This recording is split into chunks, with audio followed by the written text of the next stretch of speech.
por estar, muchas gracias por venir. Yo soy Irene Blanco, soy médico general con especialidad en medicina familiar y comunitaria, con máster en suplementación nutricional integrativa por la Escuela de Salud Integrativa. Y procuro estudiar para hacer una consulta clínica pues lo mejor posible. Entonces, hoy quería hablar un poquito sobre la importancia de la alimentación en nuestra salud, sobre todo a través del microbioma, pero también directamente con nosotros, con nuestra salud. Entonces, el índice de contenidos va a ser aproximadamente este. Vamos a hablar de microbiota y de microbioma, vamos a diferenciar esos conceptos, vamos a hablar de prebiótico y probiótico, y también introduciremos el concepto de posbiótico, aunque lo importante sobre todo es poder diferenciar aquí entre prebiótico y probiótico. Después hablaremos un poquito entre la relación entre la alimentación y nuestra microbiota y cómo esto va a tener una implicación importante en nuestra salud. Y después quiero introducir el concepto de exposoma y el concepto de nutrigenómica, porque son dos conceptos que cada vez en la ciencia y en la salud, en la medicina integrativa, cada vez vamos hablando más de ellos y bueno, pues vamos a introducirlos y a explicar un poquito por qué esto es importante. Microbiota y microbioma. Depende de a quién leamos, podemos encontrar que entre un 50 y un 90% del número total de nuestras células serían microbianas. Aunque cogiésemos la cifra del 50% del número total de nuestras células que están con nosotros y no son humanas, son microbianas, son de nuestras bacterias, de nuestros hongos saprófitos, de algún patógeno que esté ahí latente, ¿por qué no? Entonces depende de las cifras, pero es impresionante que aunque cogemos las cifras más moderadas, sería un 50%, un 1 a 1. Por cada célula nuestra humana tendríamos una célula microbiana con nosotros influyendo determinantemente en nuestra salud, a todos los efectos, para lo bueno y para lo malo. Entonces, es importante tenerlo en cuenta y todo esto lo estamos estudiando cada vez más. ¿Y qué es el microbioma? Pues el microbioma se refiere al conjunto de microorganismos que están en un entorno, que pueden ser bacterias, hongos, virus, arqueas y otros microbios, parásitos también, y viven de manera simbiótica en un determinado entorno. Aportan su genoma a esta simbiosis. Cuando hablamos de microbioma nos referimos a todos esos microorganismos con su genoma y va a interaccionar con nosotros, con nuestro genoma y con todo nuestro ser, ¿no? Con nuestro proteoma y con todo de nosotros.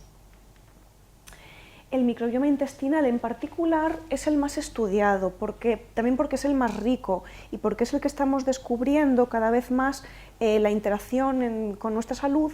Lo podemos analizar mediante análisis de heces, entre otros. También hay test de aliento expirado para saber qué gases pueden emanar de nuestra microbiota, del tracto digestivo alto, y hay otras formas de estudiarlo, pero fundamentalmente las analíticas de microbioma de heces. Cada vez está siendo más estudiado y vamos viendo las implicaciones que tiene en la salud. Está muy relacionado con procesos metabólicos muy variados. De hecho, nuestro metabolismo depende mucho de cómo esté ese microbioma digestivo. Por supuesto, está muy implicado en la digestión de los alimentos, ahora lo vamos a hablar, y muy relacionado con los principales sistemas, con nuestros principales sistemas reguladores de nuestra homeostasis: sistema inmunológico, sistema nervioso, sistema endocrino. En medicina integrativa hablamos de vez en cuando, bastante, yo hablo mucho de esto, del sistema neuroinmune endocrino. Es un concepto que ya está en la literatura científica como tal y tiene muchísimo sentido bioquímico, muchísimo sentido lógico, porque el sistema neurológico, el inmune y el endocrino comparten citoquinas, hormonas, neurotransmisores. Digamos que los mediadores bioquímicos por los cuales se se conectan y se coordinan y hablan entre ellas las células de todos los sistemas, todos tienen implicaciones y los tejidos de todos esos sistemas tienen receptores para los metabolitos de los demás, están íntimamente relacionados. Ya se puede ir hablando del sistema neuroinmune endocrino y es muy interesante porque las enfermedades crónicas, cuando las abordas desde este punto de vista, las entiendes mucho mejor.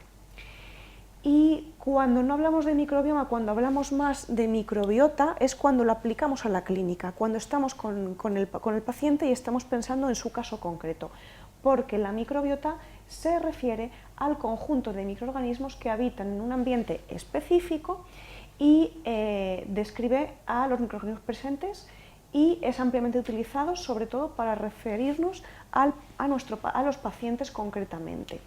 De hecho, la microbiota de una persona y de otra pueden ser bastante diferentes.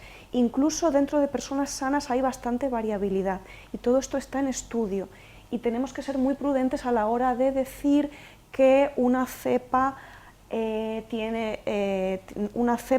o modificar o dar un probiótico concreto, ¿qué vamos a esperar en cuanto a la salud de esa persona?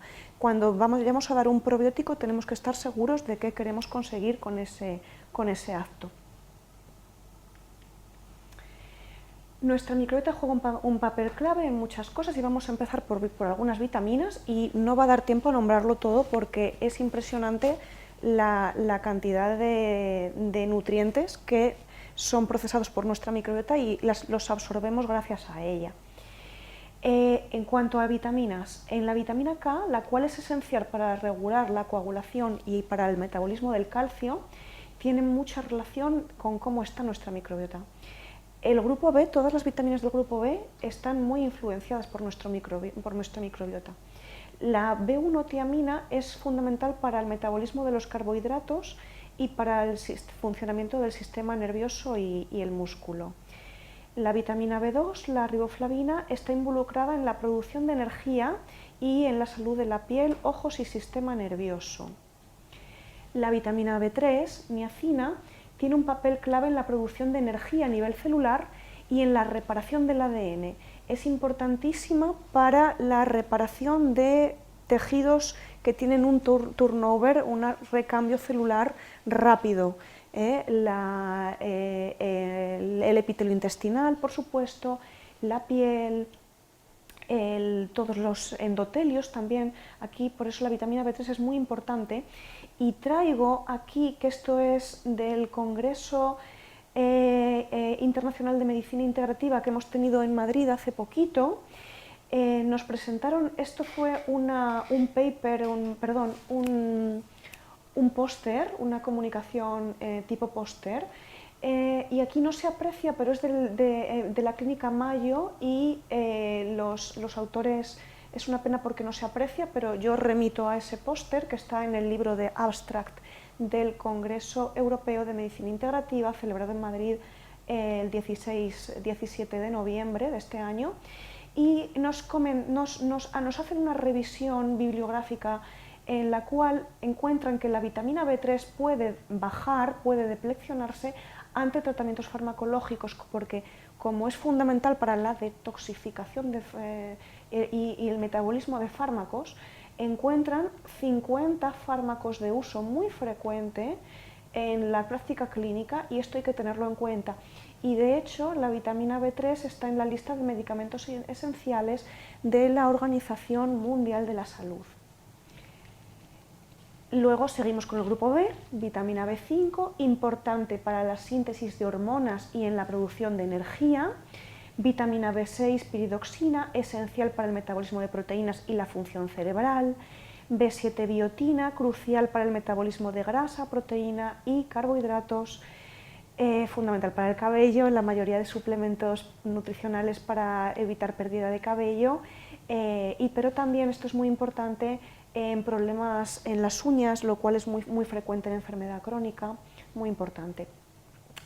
La vitamina B9, el ácido fólico, es fundamental para la síntesis del ADN, para la formación de glóbulo rojo, fundamental para evitar los defectos del tubo neural en durante el embarazo y es una vitamina muy presente en la suplementación de la mujer embarazada. Su deficiencia puede causar problemas en el desarrollo fetal y anemia. La relación entre la vitamina B9, la vitamina B12, que ahora la vamos a comentar, el resto del grupo B, está siendo todavía estudiada y generalmente solemos suplementar de forma conjunta para evitar subidas y bajadas para evitar que estén a un diferente nivel, porque para la correcta formación de los glóbulos rojos de la hemoglobina necesitamos ambas. La vitamina B12. La vitamina B12 todavía seguimos estudiando. Hay formas no funcionantes de vitamina B12, todavía estamos entendiendo bien. La forma activa de la vitamina B12 es la metilcobalamina y en su forma metilada es como nos va a realmente ayudar.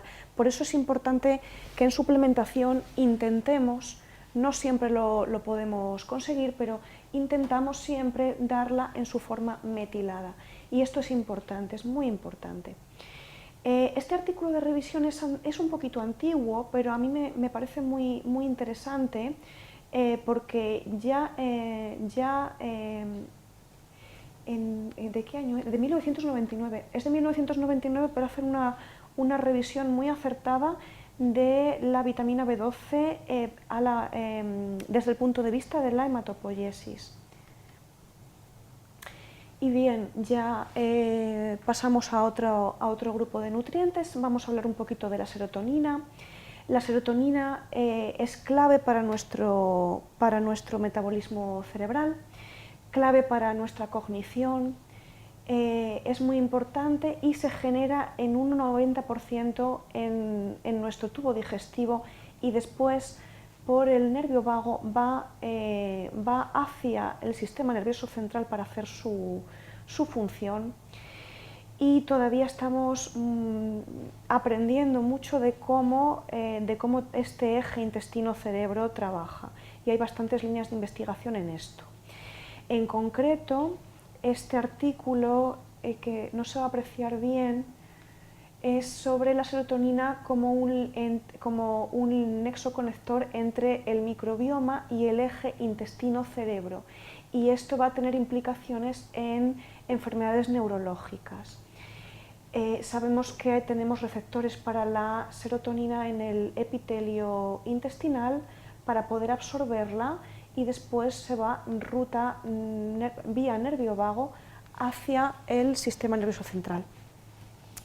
El nervio vago es un nervio muy importante en nuestra salud, es el nervio clave para el sistema nervioso autónomo y el sistema nervioso autónomo es importantísimo para la regulación de nuestra homeostasis.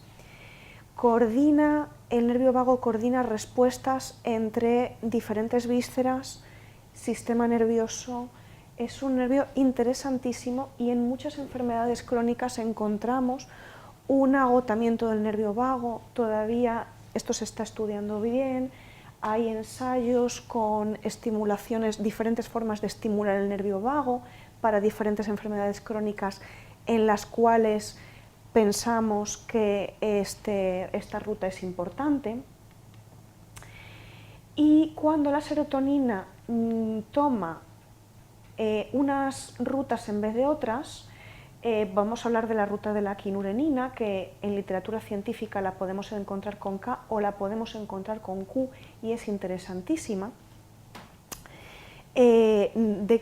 Depende nuestra serotonina según la ruta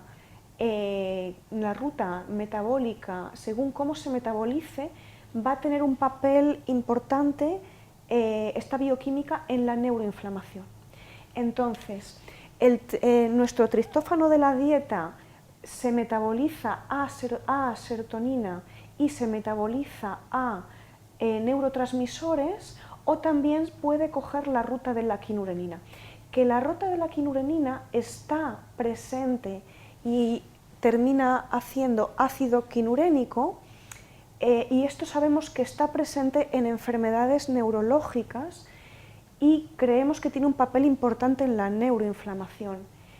Lo que pasa es que todavía falta por saber si esta ruta está intentando resolver algún aspecto bioquímico de la neuroinflamación, y es un paso prometedor. Esta modulación de la quinurenina es un paso prometedor, pero más literatura científica es requerida. Y vamos a hablar un poquito de probiótico y de prebiótico. Vamos a ver un poquito la diferencia. Antes de meternos en probiótico y prebiótico, quiero un poquito volver al concepto de sistema neurológico, inmunitario y endocrino. Porque teniendo en cuenta que el sistema inmunitario sistema inmune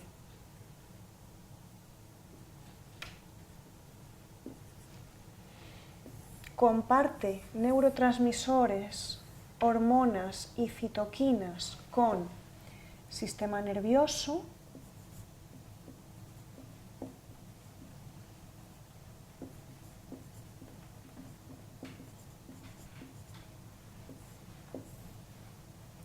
y con sistema endocrino,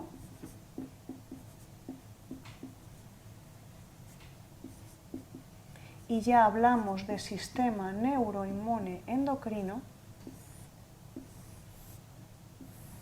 tenemos que tener en cuenta que vamos a tener nuestra microbiota, fundamentalmente la microbiota del tubo digestivo, pero no solo ella, sino también muy importante la microbiota oral y la microbiota de la piel, y todo está increíblemente interconectado, nos va a influir en todo ello y a la vez en el resto de órganos. Entonces tenemos que nuestra microbiota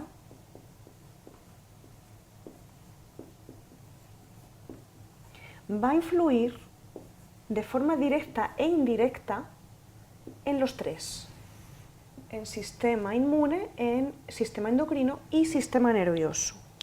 Y luego, por otra parte, al final de la charla voy a comentar un poquito sobre mente, sobre psique, sobre psiquis, porque nuestra mente y nuestro sistema nervioso están muy relacionados, pero sabemos que el estrés nos puede afectar al sistema inmune, la forma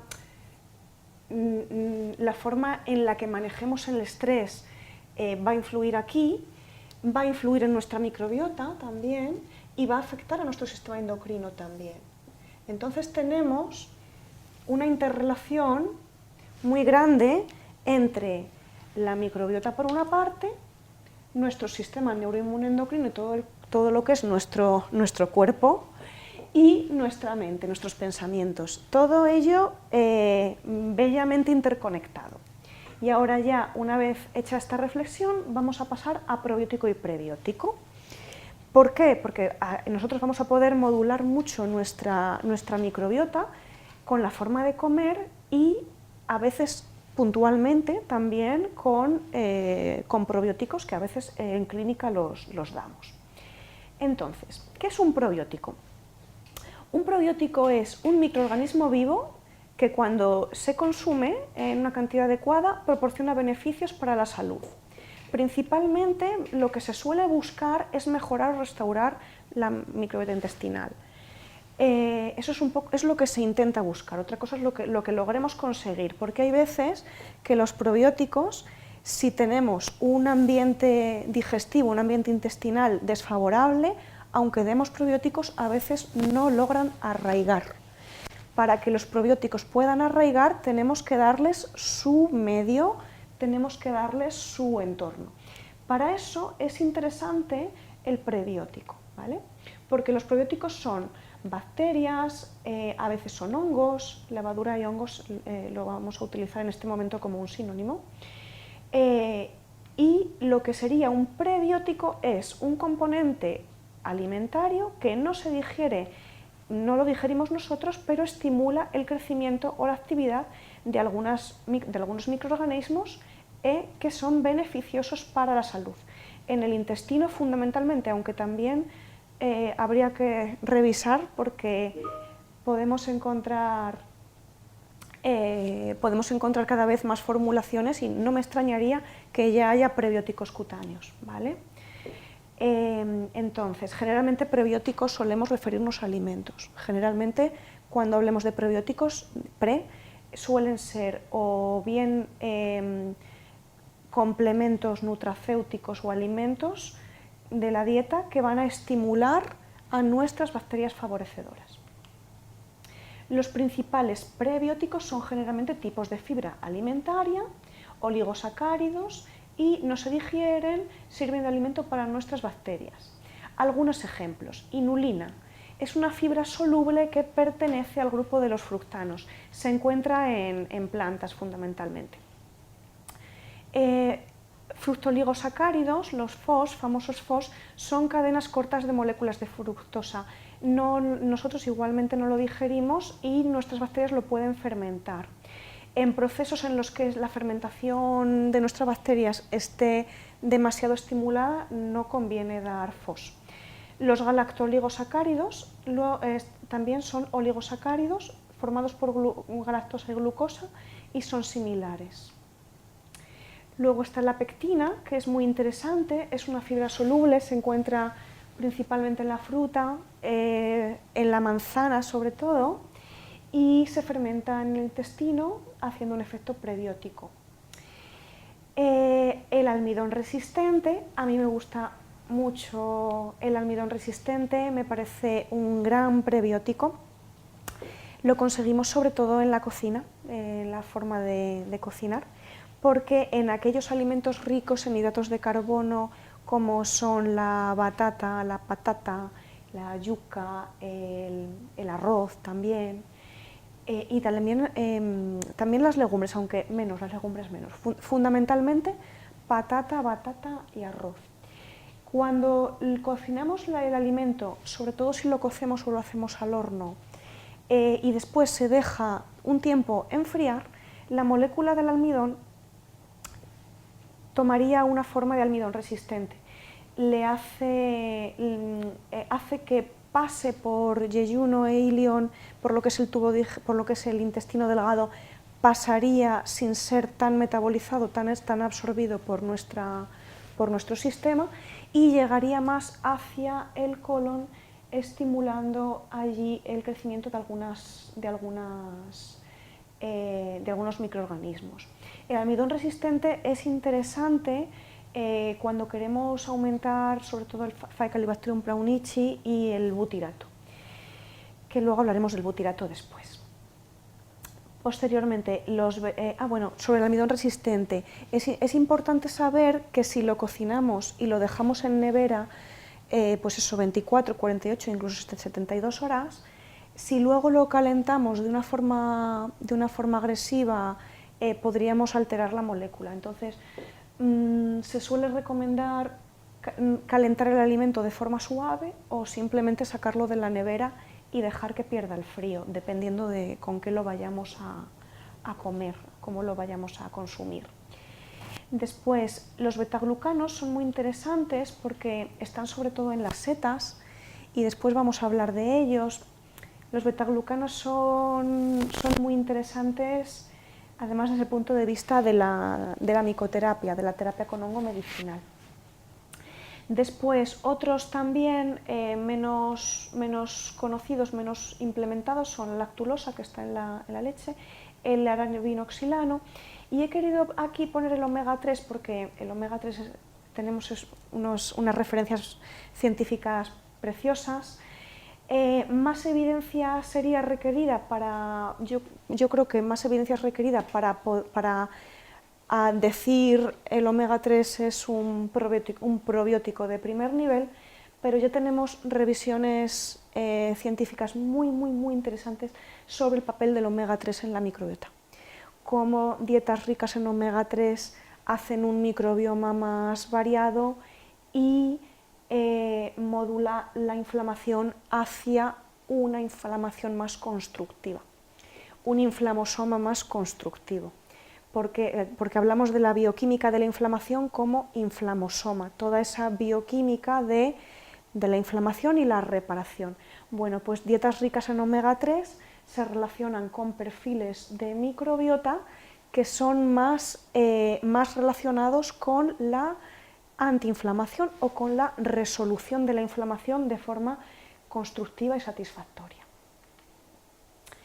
Principales probióticos. Ahora vamos a hablar de probióticos, de lo que son los microorganismos, los bichitos. En cuanto a probióticos tenemos Lactobacillus y aquí importantes Plantarum, Paracasei, Reuteria, Acidophilus, pero hay más, ¿vale? Hay muchos más. Bifidobacterius, aquí he querido poner Brevis y Longum, pero hay más. Streptococcus salivarius, Akkermansia mucinifila, Faecalibacterium praunici y luego E. coli. Dentro de E. coli hay una gran variabilidad. Es una bacteria que tiene muchísimas cepas y muchísimas formas de estar, formas de ser y formas de estar. Entonces, hay diferentes preparados en el mundo de la suplementación y los probióticos, pero también se pueden trabajar con la alimentación, ¿vale? Con la alimentación, en los alimentos, además, sobre todo si son alimentos lo menos procesados posibles, ya hay probióticos en nuestros alimentos. Streptococcus thermophilus, creo que lo he repetido, Saccharomyces boulardii. Y en cuanto a mí me gustan los hongos medicinales, me parecen muy interesantes, muy interesantes. De los más utilizados son el Ganoderma lucidum, más conocido como reishi, el Cordyceps sienensis, la Lentula eodes, que es el shiitake, Grifolia frondosa maitake, Ionotus obliquus chaga y Erythium, más conocido como melena de león. La melena de león es un gran estabilizador de la microbiota. Incluso para disbiosis en peques, en niños, es muy, muy, muy interesante. Y ahora vamos a hablar un poquito de alimentación. He querido hablar un poquito de polifenoles y luego vamos a hablar de otras bioquímicas, digamos, pero aquí quiero hablar de reivindicar la importancia del mundo vegetal. Una alimentación rica en vegetales y diferentes vegetales, luego a cada persona va notando lo que le sienta bien. Hay personas a quienes no les sienta particularmente bien la fruta, pero sí les sienta mejor la legumbre, la verdura, las hortalizas. Dependiendo de lo que te siente bien, vamos trabajando en consulta. Pero es muy importante que haya vegetales en la dieta. La relación entre nuestra alimentación y las plantas es muy, muy, muy interesante. En los libros de plantas medicinales ya hay muchísimas plantas que son comestibles y que se han utilizado para mejorar la salud desde muy, muy antiguo. Quería comentar la figura de Pedacio Dioscórides, que fue uno de los padres de la farmacia, de la farmacopea, porque escribió su obra de materia médica ya en la Grecia romana, y se mantuvo como el principal tratado de plantas medicinales de la Edad Media. Se tradujo al árabe, se tradujo a muchos idiomas y ha llegado hasta nuestros días. Y aquí en España tenemos a Pío Fontquer, que es fue un botánico importantísimo y un químico español del siglo XX, que recopila, tiene un gran tratado de plantas medicinales y lo subtitula el Dioscórides renovado y lo incluye. Y simplemente es importante, me parece muy interesante tenerlo de cabecera para todas aquellas personas que les guste todo el mundo de las plantas medicinales. Es muy, muy, muy interesante leer sobre todo esto. Y no hace falta irse a la planta medicinal, simplemente el tener en cuenta en la alimentación la cantidad de bioquímica que hay en la cocina, la cantidad de bioquímica y según cómo se cocine obtendremos unos beneficios u otros. Por ejemplo, los polifenoles son sensibles a la forma de ser cocinados. Al igual que los omega 3 también son muy sensibles a la forma de ser cocinados o el almidón resistente. Y todo esto es muy importante tenerlo en cuenta. Los polifenoles son importantes a la hora de absorber los omega 3 y son muy interesantes para modular la inflamación, concretamente la neuroinflamación. Y por eso traigo os he puesto este artículo que no se aprecia mucho aquí, es sobre los polifenoles y su efecto terapéutico desde la PNI, desde la psiconeuroinmunología. Aquí está la clasificación de polifenoles, que hay muchísimos y en la mayoría de frutas y verduras hay polifenoles. Y es muy interesante estudiar el consumo, su consumo y la importancia en la salud. Tipos de polifenoles. Tenemos los no flavonoides, que incluyen el ácido fenólico, el resveratrol, lignanos y estilbenos. El resveratrol es importantísimo. Es un polifenol que está en vino, uva, en cacahuete, aunque cuidado con el cacahuete, que es uno de los que solemos evitar cuando tenemos una fuerte inflamación en nuestro cuerpo. El resveratrol es uno de los componentes más interesantes para la modulación de la inflamación y es utilizado en medicina del envejecimiento saludable. Después, en polifenoles de los flavonoides, que son los más abundantes y diversos, tenemos las antocianinas, que están en frutos rojos, morados y azules, también están en hortalizas, en verduras, porque son los que les dan el color moradito y azul. Hay berenjenas y tomates que son más azulados y son muy ricos en antocianinas. Luego están las catequinas del té verde del cacao y de algunas frutas, la quercetina, que también es utilizada en la medicina del envejecimiento saludable, y el canferol. El canferol en verduras de hoja verde y espinacas. También un modulador de la inflamación muy interesante. Y en cuanto a catequinas tenemos la epicaltequila 3-galato, que se utiliza en el mundo de la suplementación y podemos modular la inflamación gracias a ellos. Después también tenemos los flavonoides, que son una clase de fitoquímicos que tienen potentes propiedades antioxidantes, antiinflamatorias y también se cree que tienen un potencial anticancerígeno. Se encuentran principalmente en frutas, verduras, té y otros alimentos vegetales. Los carotenoides son pigmentos naturales responsables del color rojo, amarillo y naranja en frutas y verduras. El más conocido, el betacaroteno. Luego también muy importante es la luteína y la zeaxantina. La luteína es utilizada en suplementación. Se cree que ayuda a modular y a mejorar el estrés oxidativo, sobre todo para la neurona.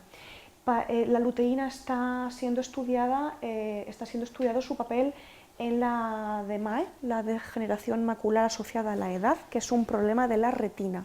Se cree que el estrés oxidativo a nivel de los fotorreceptores de la retina, que son células muy delicadas, muy sensibles al estrés oxidativo, se cree que ahí pueda asentar, ¿no?, la degeneración macular asociada a la edad, y se cree que la luteína tiene un papel a ese nivel y está en investigación. Luego los fenoles del café y las saponinas y los alcaloides.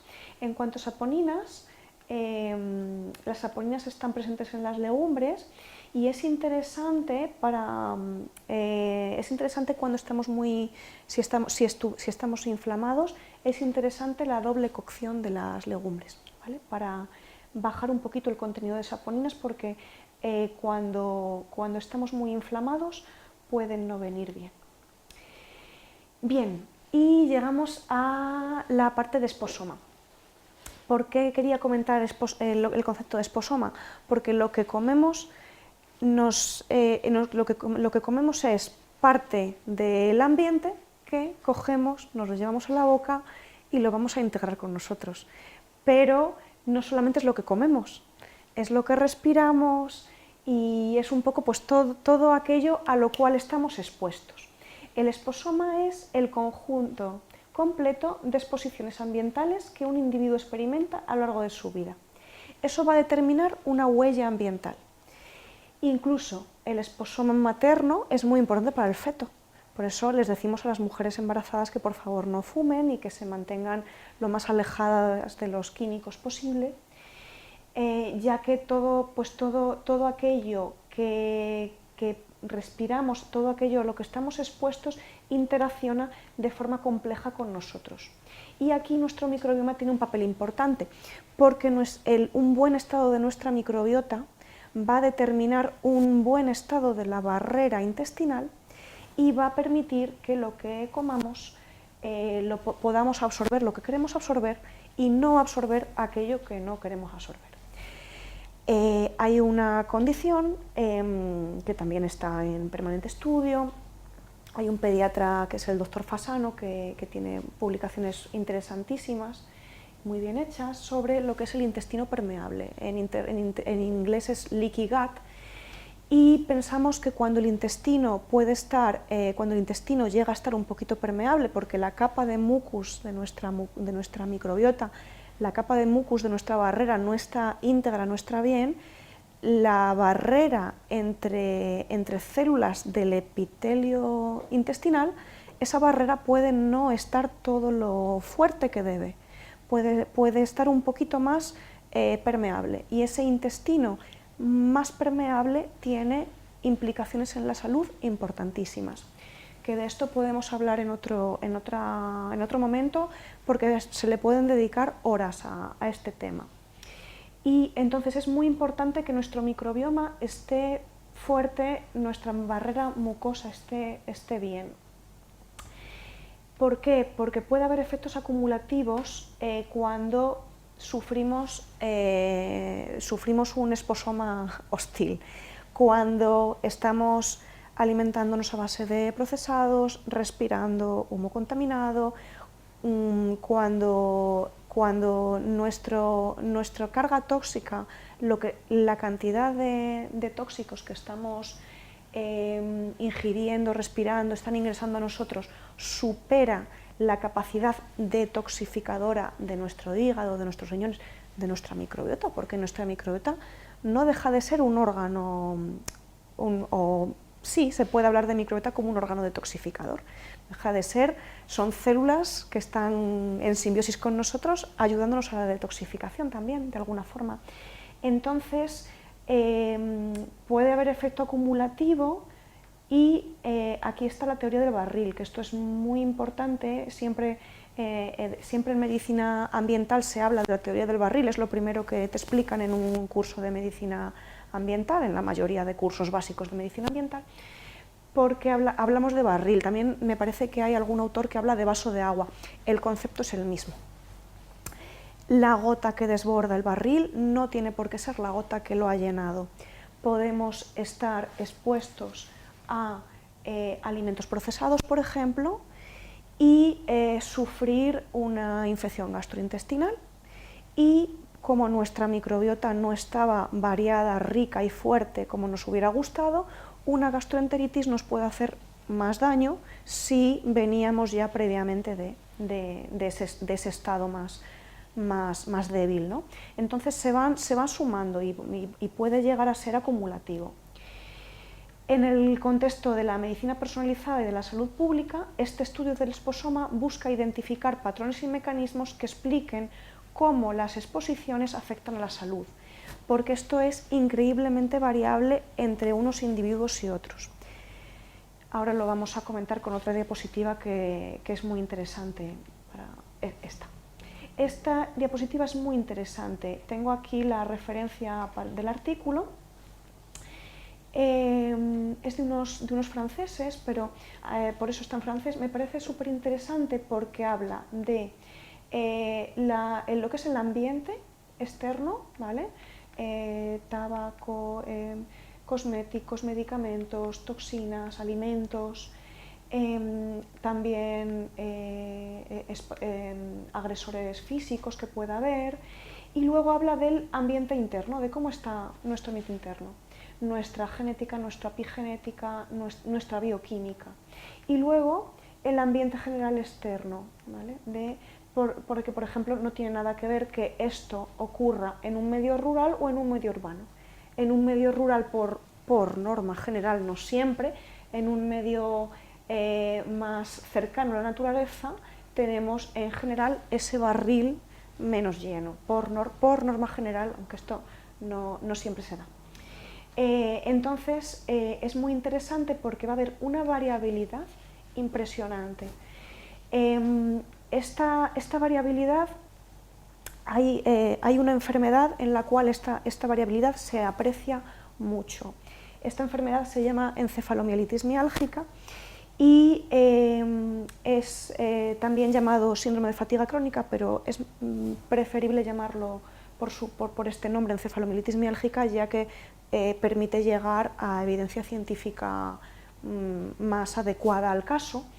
Y en estos pacientes tienen un agotamiento, y un agotamiento muy fuerte, un agotamiento extremo que se llama agotamiento neuroinmune posesfuerzo. En ellos es muy difícil saber exactamente qué es lo que les desencadena esos agotamientos posesfuerzo tan importantes. Por eso se intenta siempre personalizar, y siempre hay que tener en cuenta que lo que a una persona le hace daño a otra no, y igualmente al revés, lo que a otro paciente le sana, a otro paciente no. Y en esta enfermedad es muy característico esto. De hecho, es neuroinmune crónica y todavía no tenemos una línea de tratamiento adecuado oficial, farmacológico sobre todo. Hay medidas de soporte, pero todavía no tiene un tratamiento. Y bueno, el último concepto que quería traer a esta exposición es el concepto de nutrigenómica. ¿Por qué? Porque teniendo en cuenta cómo los alimentos nos influyen, teniendo en cuenta que no es lo mismo tomar un alimento procesado que otro no procesado, y teniendo en cuenta que los alimentos, cuanto más naturales y más recién cogidos, recién recolectados, ¿no? Recién cogido del árbol, de la planta, pensamos que sientan mejor, cuanto más natural mejor. ¿Y por qué? Bueno, pues estamos llegando a estudiar el por qué la genómica de los alimentos influye en que nos sienten bien o nos sienten mal. Y entonces llega esta rama de la nutrición y de la ciencia, que es el estudio de la interacción entre los nutrientes, los componentes de los alimentos y los genes de un individuo. Más evidencia científica es requerida porque la variabilidad es muy, muy alta, y pues lo que solemos hacer en clínica, porque una cosa es lo que está escrito, lo que te encuentras cuando lees ciencia, y otra cosa es aterrizarlo en la consulta, ¿no? De hecho, se habla de medicina traslacional, que es hacer esa traslación de estar a la última en el conocimiento científico, pero luego trasladarlo, hacer la traslación a la consulta y poder saber qué puedo esperar de una intervención con suplementación nutricional, con un probiótico, o qué puedo esperar de una recomendación dietética, ¿no? Entonces, más evidencia es requerida, pero por norma general nos van a sentar mejor los alimentos cuanto más naturales, menos procesados, y también hay una forma especial de cocinar los alimentos. Hay una forma, la forma tradicional, ¿no? Yo quiero hacer una reivindicación de la cocina tradicional, que hay mucha salud en cómo se cocina. Los nutrientes que consumimos pueden modificar la expresión de nuestros genes, y a la vez nuestros genes pueden influir en la forma en la que respondemos a los alimentos. Estas interacciones podrían afectar a diversos procesos biológicos y metabólicos, metabolismo de las grasas, inflamación, respuesta inmune, regulación hormonal. Por ejemplo, una grasa saludable como es el aceite de oliva, a partir de cierta temperatura, no recuerdo exactamente los grados, pero calentándolo a muchos grados, pierde la vitamina E, pierde sus propiedades. El aceite de oliva es mejor consumirlo virgen extra y en crudo, es mejor poquito y en crudo que freír con él. Freír con él es una pena. Entonces, también en la nutrigenómica se aborda cómo los nutrientes pueden influir en los mecanismos epigenéticos, es decir, cambios en la expresión genética que no implican alteraciones en el ADN. Hoy sabemos que la epigenética es clave y determinante en clínica, porque hay pacientes a los que se les hace estudio genético y nos encontramos una genética determinada y luego vemos que a nivel epigenético o con otros genes ha habido impacto y la clínica que nos encontramos a veces no es la esperable. Ha habido pacientes, por ejemplo, con mutaciones propias de fibrosis quística que luego no han desarrollado la enfermedad totalmente o han tenido expresiones más leves de la enfermedad, por ejemplo. Lo digo como un pequeño ejemplo, ¿no? Y bueno, pues como conclusiones, somos todo uno.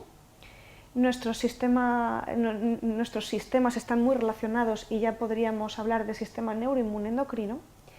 Nuestro microbioma nos modula la vida y luego la psique integra nuestra percepción de la realidad. Y a la vez la microbiota, tubo digestivo, emociones y nuestra salud está todo íntimamente relacionado. Entonces, bueno, pues como conclusiones, comentar pues, que es muy importante cómo nos nutrimos desde un punto de vista físico con la alimentación, pero también es importante cómo nos nutrimos desde un punto de vista psicológico, porque todo influye. Y la gran frase, que los alimentos sean tu medicina y que la medicina sea tu alimento, que se atribuye a Hipócrates, un padre de la medicina, luego ha llegado hasta nuestros días y creo que es muy importante. Y muchas gracias. Gracias. Y comentadme si hay alguna preguntita.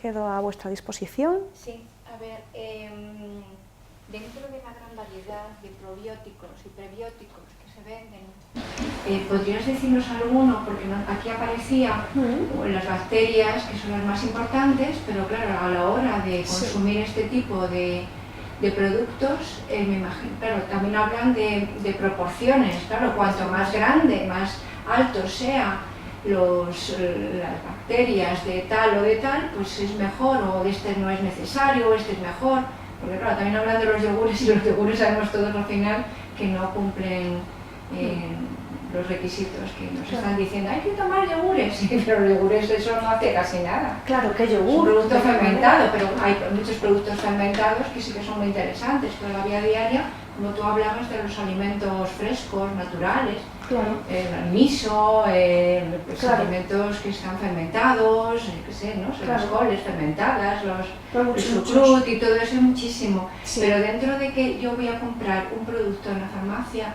¿tú me podrías decir alguno que tú sepas que dices, este es fantástico?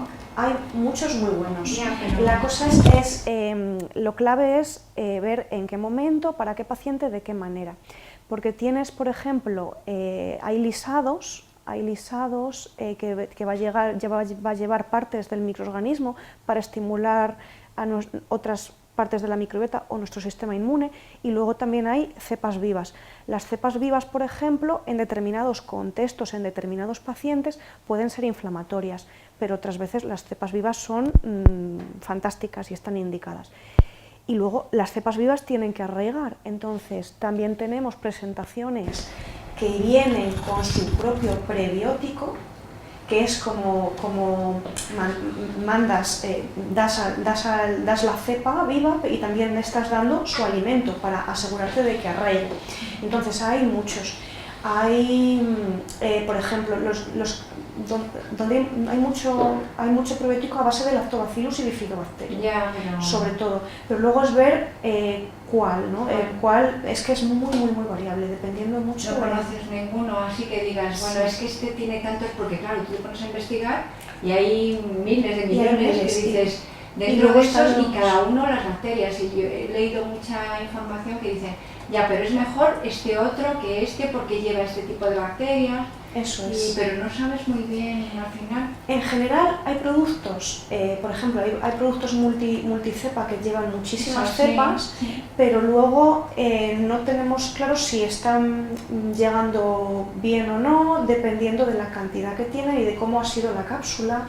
Entonces es muy variable. No sé si ahora después de cámara te digo, puedo decir marcas concretas que yo creo que trabajan bien, pero así productos concretos es como decir un fármaco concreto. Bueno, hay muchos fármacos, pero cada uno tiene su genérico, tiene su momento, no es lo mismo oral que intravenoso, ¿no? Pues un poco con el mundo de la microbiota pasa parecido, que tenemos un amplio catálogo del cual yo todavía hay marcas que me falta por investigar. Todavía hay marcas siempre hay marcas que conoces más, marcas que conoces menos. Cuando vas a un congreso te presentan productos y luego es ver que yo pregunto siempre cuando me presentan algún producto, digo, vale, ¿y qué lleva? ¿Qué cápsulas lleva? ¿Qué excipientes lleva? Para yo intentar saber cuando estoy en clínica qué puedo esperar de ese producto y cuánto le va a costar a mi paciente. Todo eso lo tenemos que tener en cuenta. Y luego, si es cuestión de marcas, de casas que trabajan bien, luego ya fuera de cámaras, porque yo te puedo decir, marcas que yo creo que trabajan bien. Vale, tú eres partidaria de que, pues aparte de la alimentación, por supuesto, y no tomar procesados y todo esto, tomar cada cierto tiempo estos probióticos y estos probióticos independientemente de cómo tú te sientes, sino ayudar a que esto o no? Depende. A ver, lo ideal sería no tener que tomar nada lo ideal sería no tomar más descanso, buenos alimentos y mantener la salud. Después, desde un punto de vista preventivo, el tomar puntualmente, de hecho, son de venta libre, y hay personas que lo hacen. Yo creo que en un estado de salud no sería necesario. La salud, nuestra homeostasis es fuerte, nuestros sistemas son fuertes, la capacidad de regeneración de nuestro cuerpo es muy alta si le damos una ayudita. Entonces, si en condiciones ideales no hace falta, en condiciones ideales no haría falta. Pero sí que es cierto que hay muchos alimentos que están incluidos en la alimentación convencional, azúcar refinada, alcohol y muchas cosas que se están consumiendo constantemente y sabemos que ese tipo de alimentos pues también destruyen nuestra flora intestinal. Entonces, ayudar cada cierto tiempo y sobre todo a partir de una edad. Sí, hay personas que consumen algún probiótico puntual y sobre todo en épocas de cambios de temporada, otoño, primavera, otoño, que siempre son épocas de cambio, ¿no? De cambio de temperatura. Se puede hacer vía alimentación y se puede hacer también vía suplemento. Y el tema de la higiene intestinal, los lavados intestinales, sí, las limpiezas, limpiezas intestinales, te decía un nombre, que se pueden hacer regularmente y tal, claro, eso de alguna manera también se lleva parte de esta flora intestinal. En esos momentos me imagino que cuando hay antibióticos, este tipo de... En condiciones ideales no haría falta, y lo ideal es que no haga falta, que con una alimentación adecuada se mantenga la salud y de hecho manteniendo un esposo más saludable, una relación saludable con el sol, una relación saludable con la comida, con el ambiente, evitar humos, muy importante. Manteniendo la salud y manteniendo un esposo más saludable, no tiene por qué ser necesario, no. Que si alguien quiere como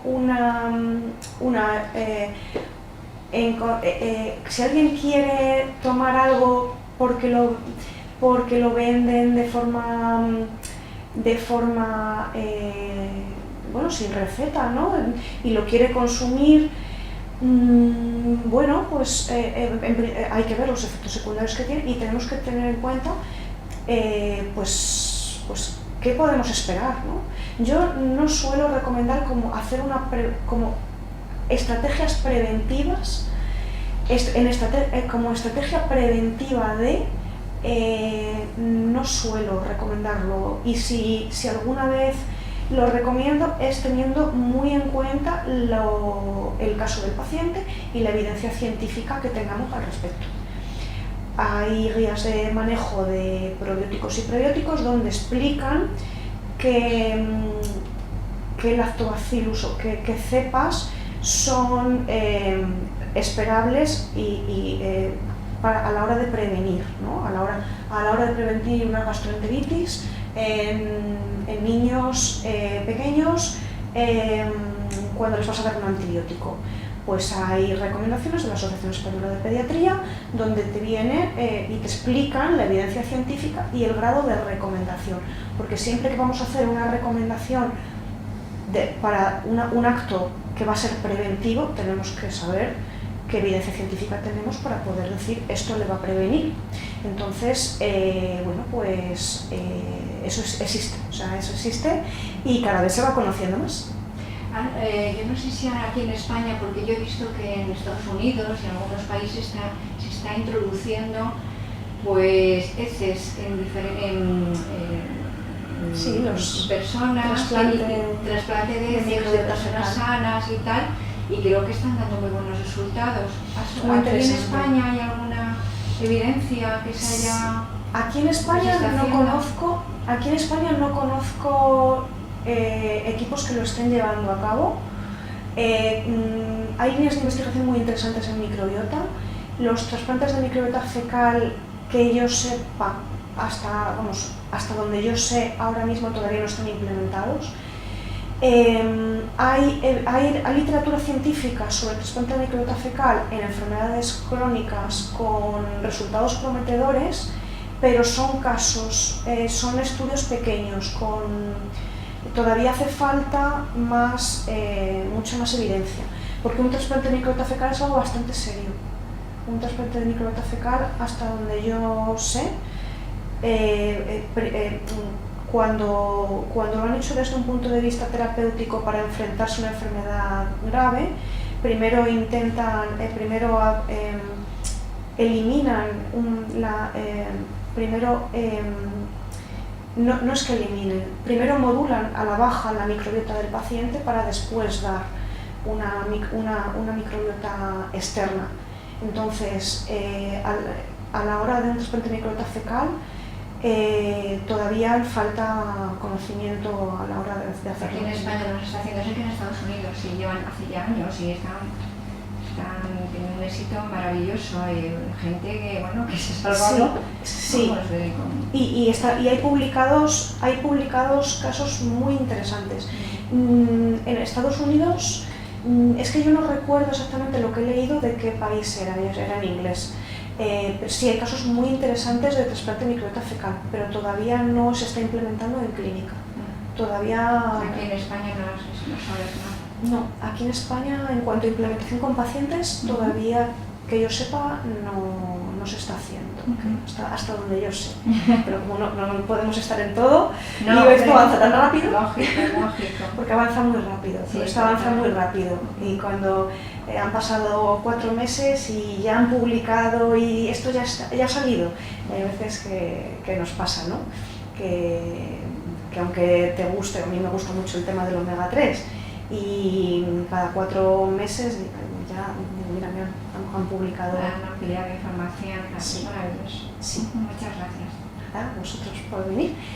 ¿Más preguntas? Sí, tenemos preguntas aquí. Sí. Los que están viendo todo el tema. Sí. Los probióticos, ¿qué son para específicamente, ejemplo, pylori flora vaginal? O sea, ¿qué opinión? Sí. Probióticos vaginales. Hay muy interesantes, hay productos muy interesantes para apoyar la microbiota favorecedora a la hora de que haga de barrera, ¿vale? Y hay estudios muy interesantes en la prevención de infecciones recurrentes en la mujer sobre todo. Y luego, en cuanto al Helicobacter pylori, el comportamiento del Helicobacter pylori y por qué en unas personas el Helicobacter pylori se comporta de una forma y en otras personas el Helicobacter pylori parece que pasa desapercibida o que no hace daño, tiene que ver muchos factores bioquímicos y todavía no está claro. De hecho, hay guías de recomendación terapéutica de cuándo tratar un Helicobacter pylori y cuándo no, porque el Helicobacter pylori lo podemos tener y tenerlo en simbiosis con nosotros sin provocar una inflamación. Entonces, pensamos que un microbioma alterado puede tener que ver en el comportamiento patogénico del Helicobacter pylori, pero todavía es algo que se está estudiando. ¿Más preguntas? Después de la toma de antibiótico, ¿qué cepa aconsejas? Depende del antibiótico, depende de la persona. Por norma general, Lactobacillus bifidobacterium son dos grupos a implementar porque son delicados, pero generalmente volviendo a una alimentación variada, normalmente suele ser suficiente. Pero sí, Lactobacillus bifidobacterium son dos grupos a tener muy en cuenta. Más cositas. Existen disponibles enzimas digestivas que algunos nutricionistas recomiendan. ¿Cómo las considera la doctora? Las enzimas digestivas son muy interesantes. No para todos los pacientes, pero sí que las enzimas digestivas pueden ser un apoyo cuando sospechamos pues que la barrera gástrica, lo que es el medio gástrico, puede necesitar una ayuda. Cuando pensamos que a nivel gástrico, a nivel duodenal, puede venir bien un aporte extra de enzimas que favorezcan ese corte de los alimentos. No siempre se da. Bueno, y de hecho hay formas de trabajar las enzimas digestivas sin suplementación, porque por ejemplo la piña, en el corazón de la piña y en la papaya, por ejemplo, son alimentos riquísimos en enzimas digestivas. Respecto al almidón resistente, ¿sería recomendable siempre que se vayan a tomar estos alimentos batata, patata, yuca y arroz? No siempre. A ver, el almidón resistente, si abusásemos de él, también tendría su problemática, porque tendríamos mucho más almidón llegaría a colon del deseable, ¿no? Entonces, el almidón resistente también tiene su momento y hay pacientes que sí lo necesitan durante unos meses y luego posteriormente se baja el consumo. El almidón resistente, hacerlo 1 o 2 veces a la semana no tiene por qué venir mal, pero de forma continua con todos los alimentos y siempre, durante mucho tiempo, podría condicionar más gases a nivel del colon, más gases focalizados en colon, no tanto en intestino delgado. Es interesante para personas que estén sufriendo de sobrecrecimiento de bacterias del intestino delgado. Para esas personas es mucho más interesante, pero no hay un siempre sí, un siempre no. Incluso a un mismo paciente a lo largo de los meses le vas dando recomendaciones diferentes. Más preguntas. Y sobre eso también dice que si dejarlo enfriar, mantener el nivel a 24 horas y calentar de forma suave. Sí, con respecto a esa eso. es una forma correcta de hacerlo. El mínimo de horas recomendadas son 12, yo creo que 12 es poquito, es cortito, 24 horas es el estándar, 48 horas, hay personas que lo llegan a dejar 72 horas, pero bueno, no sería necesario, el estándar es 24-48 horas, es el estándar. Y respecto a las legumbres, por lo comentado de la doble cocción, ¿sería recomendable siempre? Es decir, introducir estas pautas de forma rutinaria. Sí, la legumbre, hacer una doble cocción de la legumbre lo encuentro bastante más recomendable, tenerlo como una costumbre. De todas formas, lo que se ha hecho tradicionalmente en cocina tradicional siempre, que nos han enseñado nuestras abuelas, de poner a remojo el día anterior y cambiar el agua, también está muy bien si no queremos hacer la doble cocción. ¿Y la germinación de la legumbre? La germinación es muy interesante porque cuando la legumbre germina se dan una serie de reacciones químicas muy interesantes. Sí, es muy interesante los germinados, porque el tipo de bioquímica que tiene la planta en ese momento que está germinando, sí, tiene una bioquímica diferente al resto de los estadios de la planta. Sí. Muy bien. Pues por aquí parece que no hay más. No. A ver, ¿Qué opina de la kombucha? La kombucha es un fermentado. Cuando tenemos un ambiente fermentativo muy importante, puede no venir bien, pero por norma general de hecho está considerado un alimento de alto valor nutricional. Es muy interesante.